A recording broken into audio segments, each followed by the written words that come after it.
If somebody does not pray 5 times a day or fast the month of Ramadan and give zakat or go to hajj if he can afford to, then he'll die a spiritual death.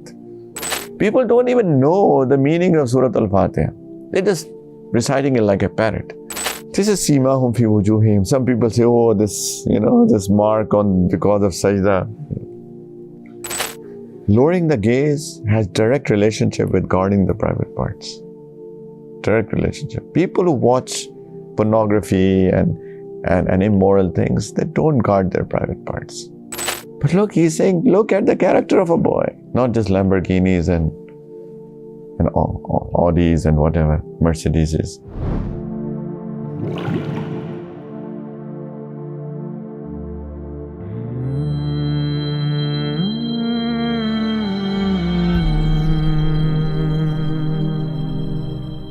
Faraid are the most important thing. They are like nourishment for the ruh. They are like breathing. It's spiritual breathing. If somebody does not breathe, he will die. If somebody does not pray 5 times a day or fast the month of Ramadan and give zakat or go to hajj if he can afford to, then he'll die a spiritual death. In fact, a very important point and an interesting point. Even these ibadat are leading people towards having a good character. Isn't it? If people pray it properly, if people do them properly. Proof, dalil, is Quran. Inna salata tanha anil fahsha'i wal munkar. Allah Ta'ala says the prayer stops you from immoral and evil deeds. People say, oh, he is 5 wakka pakka namazi, right? He prays 5 times a day, every day. Look at his character. Pathetic. He lies, he shouts, he screams, he beats his wife and whatnot. He stares at women walking around. Nobody is safe from him. But he prays 5 times a day. He's not praying the way that he should have prayed. This is the problem. Because our topic today is not ibadat, it's character. So we'll not focus on how we should pray. Inshallah ta'ala, we will do if Allah gives us tawfiq, we'll talk about how we should pray as well, which is a very, very important topic. But, pray it properly, Allahu Akbar, and then reciting Surah Al-Fatiha. The faraid during a day are how many? 2 of Fajr, 4 of Zuhr, 6, 4 of Asr, 10, 3 of Maghrib, 13, 4 of Isha, 17, and if you add witr, which is, there is an ikhtilaf, it's a sunnah or wajib. Wajib is almost fard. You add 3, right, that will make it 20, right, which we must pray. And then you add sunnah mu'akkadas, 2 of Fajr, 2 difference, 4 or 6 of Zuhr, let's take 6. So 2 plus 6, 8. 2 of Maghrib, 10. 2 of Isha, 12. So 20 plus 12, 32. 30, did I do the maths right? Yes, sir. Approximately. But not exactly. 32 times Sunnah Mu'akkada should be prayed, by the way. It should not be. That's why they're Mu'akkad. They are emphasized Sunnahs.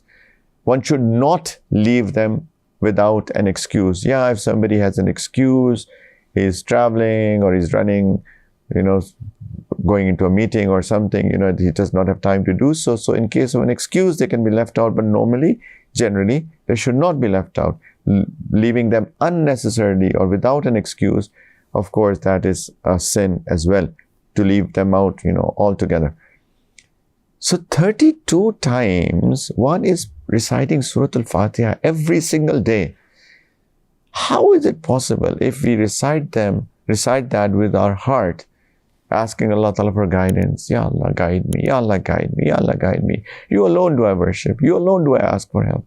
Every single day. 32 times. Soche, think. Right? How is it possible that I'm begging Allah for guidance? I really mean it, what I'm saying. And then I go and start doing something wrong. I start shouting at my friend. I start screaming at my wife. How is it possible? How can I cheat? How can I lie? When I'm begging Allah for guidance, either I'm lying to Allah, I don't really mean it, and that's what's happening. I don't mean it. People don't even know the meaning of Surah Al-Fatiha. They're just reciting it like a parrot. That is the problem. Otherwise, if they had meant it, right, if they really mean what they're saying, then their character will change. For sure. It stops people from immoral and evil deeds. For sure. They put their head on the ground in front of Allah. And right after that, they start watching something immoral. How is it possible? Because I have to go and stand in front of Allah in a couple of hours again. How is it possible that I do anything wrong in between? In Qunut, in Witr, there are 2 du'as that are taught in the hadith. You can recite other du'as as well. But one du'a is, Allahumma inna nasta'inuka wa nastaghfiruka wa nu'minu bika wa natawakkalu alayka wa nusni alayka al-khayra wa nashkuru wa la nakfuru wa nakhla'u wa natruku man yafjuru. Do people know what does it mean? There are people who recite it every day. Wa nakhla'u wa natruku man yafjuru. Ya Allah, I've isolated myself and I've left those who disobey you. Yani, I keep a good company, Allah, and don't keep a bad company. And right after that, right after Isha, they'll go and be in a group of people and they will do something wrong. That means that they don't even mean what they're saying. Otherwise, they were saying to Allah Ta'ala 5 minutes before that, Ya Allah, I've isolated myself and I've left those people who disobey you, Ya Allah. I'm keeping a good company, and they're not keeping a good company. People don't know what they're saying. That's the problem. But look at the prayers. Prayer is leading people towards good character, because it stops people from evil deeds and immoral acts. Fasting. What does Allah Ta'ala say about fasting? Ya ayyuhalladhina amanu kutiba alaykumus siyamu kama kutiba ala alladhina min qablikum la'allakum tattaqun. Oh, you who believe, fasting has been made mandatory upon all of you as it was made mandatory on people before you, so that you become people of taqwa. That was the goal of fasting. What is taqwa? Taqwa literally means to stay away from something. So stay away from wrong things is taqwa. Stay away from the disobedience of Allah and His Messenger sallallahu alaihi wasallam is taqwa.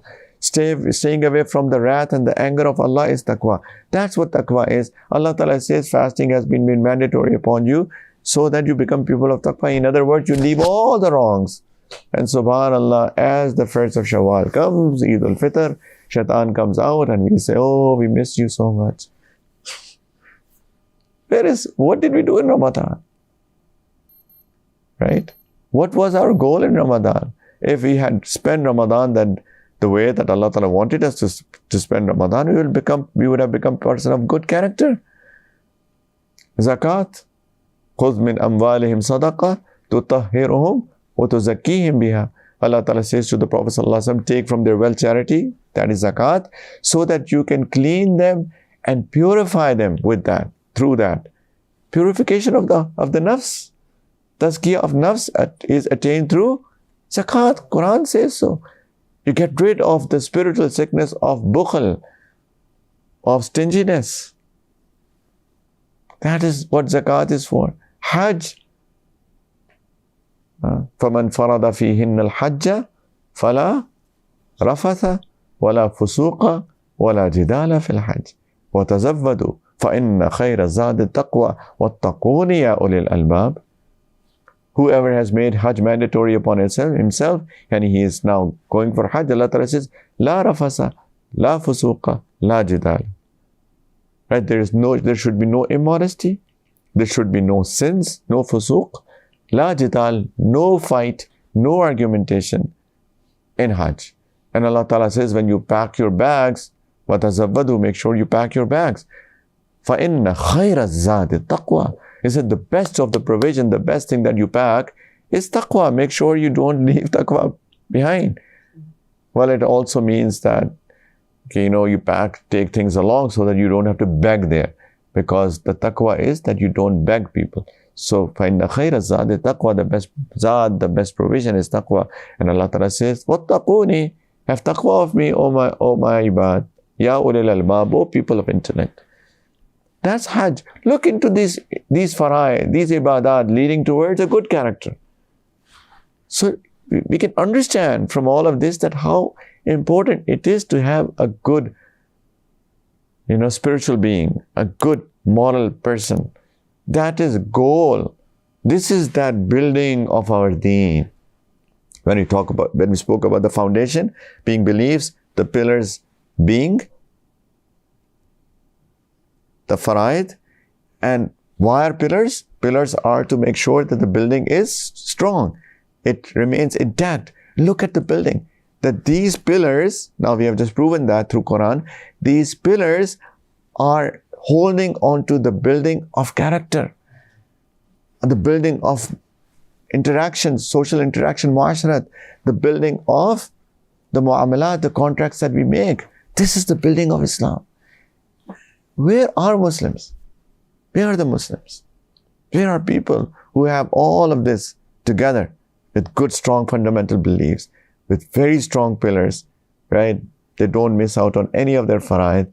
Plus, their muamalat, their muasharat, and their akhlaqiyat are also of such high standards that, just look at this person, oh wow, amazing, right? I want to become a Muslim as well. That's what Sahaba became. That's what Prophet ﷺ made these Sahaba. They were such amazing people that when they traveled, people said, I want to become like you. Who are you? Where have you come from? I've never seen people like these. أشداء على الكفار رحماء بينهم تراهم ركعا سجدا يبتغون فضلا من الله ورضوانا سيماهم في وجوههم من أثر السجود. Amazing. Allah Ta'ala is praising these Sahaba, that they're very strong on disbelief. Yes, but they're so merciful to each other. And you see that they're in ruku, they're in sajdas, and the reason they are in ibadat, because they want to seek the pleasure of Allah and His bounties. And Allah Ta'ala says, you will see a light on their face. Simahum fi wujuhim. Because of their ibadat, because of their sajdas, their connection with Allah, you see a nur on their faces. You see a light on their faces. You see a mark on their faces. You can distinguish, you can highlight them. Oh wow, amazing people. Some people, you can see their righteousness on their face, isn't it? Especially young people. If they're righteous, oh my God, he's so righteous, mashallah. This is simahum fi wujuhim. Some people say, oh, this mark on because of sajda. Keep on hitting the floor with your head and you will have simahum fi wujuhim. That's not simahum fi wujuhim. That's a light on their face. This righteousness on their face. They have humility on their face. Yamshuna al ardi hauna. They walk humbly on the earth. This is a Muslim. Right? This is a Muslim. Prophet said, sallallahu alaihi wasallam, he said, he was asked as to what is that thing that will make people enter into paradise the most. He said, taqwa Allahi wa husnul khulaq. Taqwa of Allah and good character. That will make people enter the paradise the most. Yani taqwa of Allah, don't sin, and have a beautiful character. And these people will enter the paradise. And he was asked about what will make people enter the hellfire the most. He said, al-famu wal-farju. Al-famu wal-farju. Tongue and the private parts. That is immodesty, sexual immorality. That will make people enter the hellfire the most. Some people say, what's wrong is people's choice if they are having sexual immorality. No, my friend. Our deen strongly discourages that, stops that, strongly discourages that. وَلَا تَقْرَبُوا الزِّنَا. Don't even go close to fornication. What does it mean? Don't go close to it. Could have been don't do that. Don't even take any steps that can lead you to do zina later on. That means no free mixing, no physical touching of opposite genders and things like that. وَلَا تَقْرَبُوا الزِّنَا. يَا قُلْ لِلْمُؤْمِنِينَ يَغُضُّوا مِنْ أَبْصَارِهِمْ وَيَحْفَظُوا فُرُوجَهُمْ. Tell the believing men and boys that they should lower their gaze and they should guard their private parts. Lowering the gaze has direct relationship with guarding the private parts. Direct relationship. People who watch pornography and immoral things, they don't guard their private parts. Absolutely impossible. How is it possible? Is it possible that watching all that immodest thing and immorality, and you're seeing pornography and women, unclothed and stuff like that, how is it possible that they're not provoked and they don't fulfill their sexual desires in a wrong way? Kaise ho sakta? How is it possible? And it's not only an address to men. وَقُلْ لِلْمُؤْمِنَاتِ يَغْضُضْنَ مِنْ أَبْصَارِهِنَّ وَيَحْفَظْنَ فُرُوجَهُنَّ. Tell the believing women, girls as well, that they should also lower their gaze. They should also not look at anybody with lust. They should also not look at anything that's immodest. And they should also guard their private parts. Tell them as well. Quran. The sexual immorality is such a strong phenomenon. It's such a strong concept in our deen. Prophet said, ﷺ, the thing that will enter people the hellfire the most, al-famu wal-farju. The mouth, that is the tongue and the private parts. The ills that are committed, and inshallah we'll talk about that in this series of good character as well. We'll talk in detail, inshallah, later on about the ills of the tongue, but there's so many. It is said, Jirmuhu saghirun wa jurmuhu kabirun. It is such a small piece of flesh, but the crimes that it commits are huge. Lies, backbiting, shouting, making fun of people, criticizing people, slandering, abusive language, and you name it, right? So many crimes that one small little piece of flesh commits. And that's why. And they're all kaba'ir. They're all major sins. All of them. Not even one of them is a small sin. They're all major sins. And imagine one piece of flesh is committing like around 10 major sins. And if a person does not do tawbah, does not repent sincerely from all of these wrongs, of course, he is just calling the hellfire. What else? Plus sexual immorality, al-farju, the private parts. But look what takes people to the paradise the most: taqwa and husnul khuluq, good character. How big is that thing in our deen?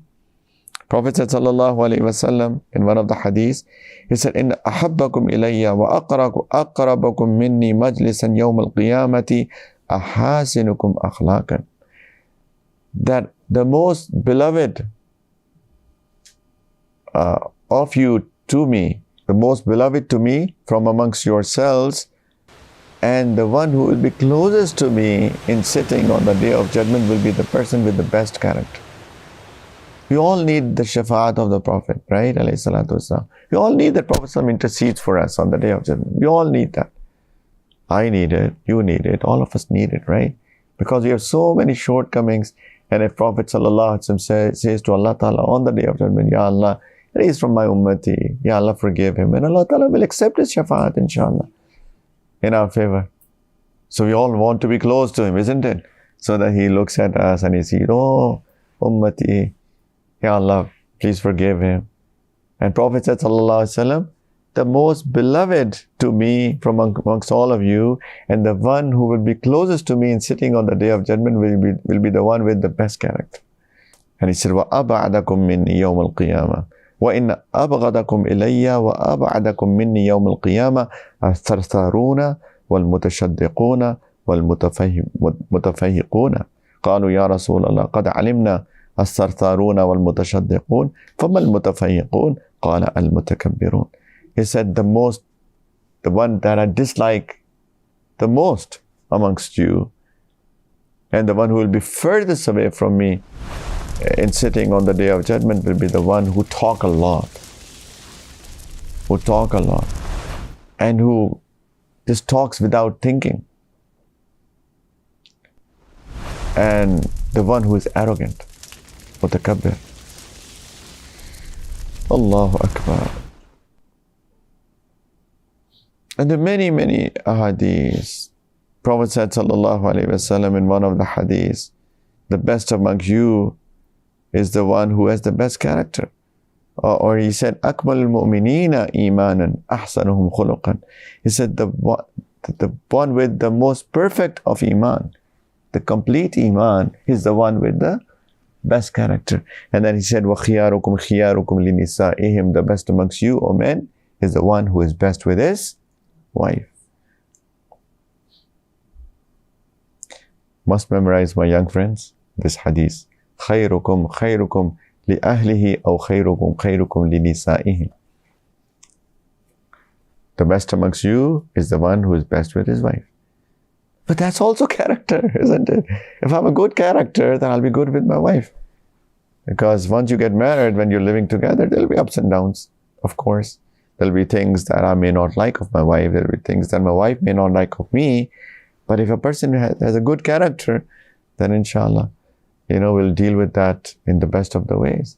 Prophet said, sallallahu alaihi wasallam, by the way, he said to the caretakers of girls that if any proposal of a boy comes to you for your daughter's marriage or whoever you are taking care of, and if you are satisfied with his deen and character, then get your daughter or whoever you are taking care of, get her married to him.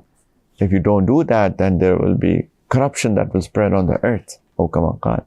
But look, he's saying, look at the character of a boy. Not just Lamborghinis and Audis and whatever, Mercedeses. So inshallah ta'ala, we'll talk about, character. We'll talk about different traits of character. We'll talk about different spiritual sicknesses, because what did we say? That a person with no spiritual sickness is a person of good character. So inshallah ta'ala, we'll talk about them one by one, and inshallah with an intention that we'll get rid of all of those spiritual sicknesses, right away, inshallah, or with the passage of time, inshallah ta'ala. Wa akhru da'wana alhamdulillahi rabbil alameen. Assalamu alaikum wa rahmatullahi wa barakatuh.